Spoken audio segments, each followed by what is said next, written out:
If you find yourself in need of hand sanitizer and it is out of stock in your local store, you can make your own within minutes with just a few simple ingredients.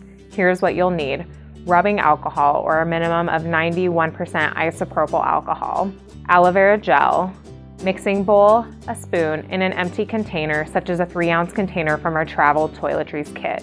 You could also add essential oil to give your homemade hand sanitizer a fragrance, but that's optional. Once you have all the necessary supplies, add 2/3 cup of rubbing alcohol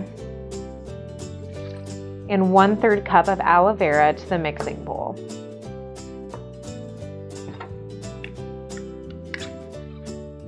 Stir or whisk until it is well blended. Next, you can add 8 to 10 drops of an optional essential oil if you desire.